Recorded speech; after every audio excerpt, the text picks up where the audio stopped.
Hey guys, welcome. What's been going on? Okay, today we're going to do a little update video on what's been going on here behind the scenes. One of the things that we did is we bought some top brass. This is a 300 blackout, once fired, ready to load brass.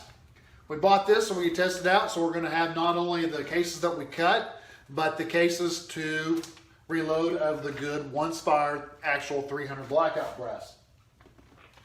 Okay, another thing that we purchased is we purchased some brand new Starline brass. This package here was for the 44 special. So we're going to start reloading some 44 specials on the channel. We're going to get that out real soon. We also bought some 357 Magnum brass. I have 44 Magnum brass that I already had, and I have a lot of 38 special brass that I had, but I had very little 44 special or 357 Magnum. So therefore, I went ahead and purchased some new brass so we could play, because that's what this is about. We're here to have fun. Another thing that I want to talk about is my Smith & Wesson competition revolver. I had to send this back to Smith & Wesson. Inside the gun here is a trigger stud pin, is what I'm going to call it. Well, during one of my matches, it broke. So the trigger stud pin broke out of the revolver. I had to send it. I contacted my gunsmith, but due to personal reasons, he was unable to work on it. But I'm going to tell you, he was having surgery. So, he was unable to get the gun, get it worked on. He was going to be out to 12 weeks. Well, at the time when it broke, it was only 8 weeks before Nationals. So 8 weeks is not a lot of time to send a gun in, get it worked on, and get it back. But when he was unable to do it, I tried another gunsmith who said he would try to do it, but there is no way with his backlog that he was going to be able to have it back in time. So I took the last I could, and I sent it back to Smith & Wesson.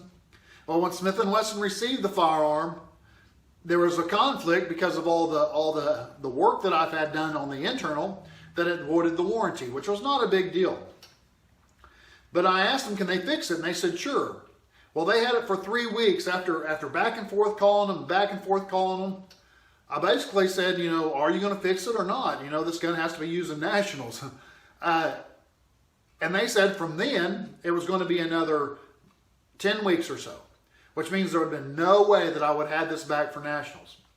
They gave me an option, and when the 10-week option was they were going to go through the gun, they were going to repin it, put a new trigger pin in there, and make it where it looked factory, where you couldn't see nothing.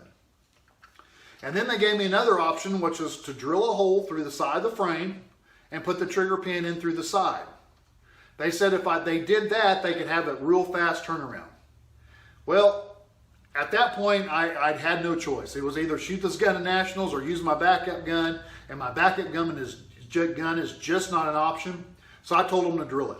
Now, when they explained what they were going to do, they said that it could make it where it was not aesthetically pleasing, if you will. But being a competition gun, now, truth be known, I take care of all my guns. I don't like getting them the least bit scratched up. Now, do they get dirty? Yes, they get dirty. But I don't like them getting them scratched up at all. And I was real worried about them drilling through the side of the frame, but just based on what they were telling me. But I said, I've got to have the gun. I've got to have it now. So please, fix the revolver. Ship it back to me as soon as you can. Well, lo and behold, an hour later, I had this confirmation the gun was being shipped. So I called them. I said, hey, is it in pieces or whatever? And they said, no, it's done. We fixed it for you. We knew you were in a bind. We knew you had to have it. We went ahead and fixed it the way you wanted. Okay, on inspection of getting it back, I can see where they put the pin in there. I'll try to get a close-up. Okay, and I also seen where it looked like that maybe when they were drilling it out, that the drill press had come down and actually kind of marred the frame a little bit. Well, based on further inspection, I'm going to say that that's probably not the case. With this cylinder, when I had it sent to the gunsmith, it kind of just barely rubs right there on the frame. So I'm going to say that the rub mark that I'm seeing is from the rub mark of the cylinder and not where they drilled it out.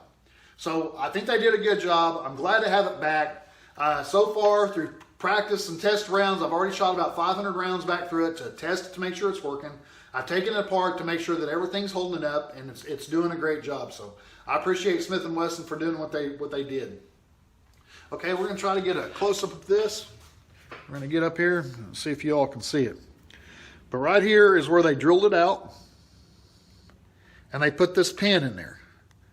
You can see right there, if I hold it just right to the light, you can see where it's kind of, I wouldn't call it marred, and I wouldn't call it scratched. It's just where this is a bead blasted frame, and you can see that some of the bead blasts is, if I would polish this frame, you'd never be able to see it. I've actually kind of thought about that a few times, but I don't want it to be shiny. But you can see it's not a bad job. It looks good enough. It functions. Everything's working great in it. It functions great. I mean, the trigger's back to being there. Everything is just perfect. All right. Also, the skipping. We had all this skipping going on, skipping. I kind of realized what it was. The camera that I'm using, or was using, was such a HD high definition camera. When I first started making these videos, they were all done on my iPhone 6.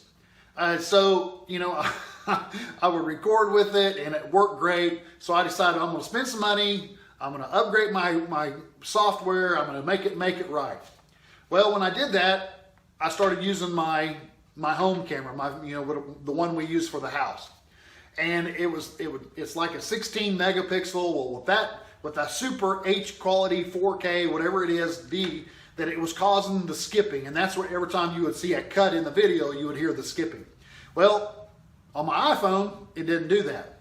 So what I did was I upgraded my iPhone. Now I'm recording these on the iPhone 7 Plus.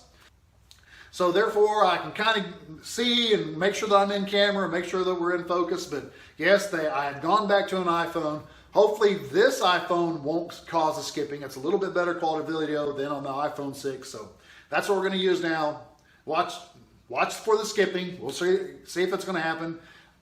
But there we go, guys. There's a complete of what's been going on behind the scenes here at the Team Reloader Dude. We're 3 weeks from Nationals. Ever since I got the gun back, I've been making an honest effort to go out and do some shooting, to make sure that, I fire enough rounds through this gun and through my practice guns, if you will, for Nationals. So we're on our way. We do have brass all clean and ready to reload.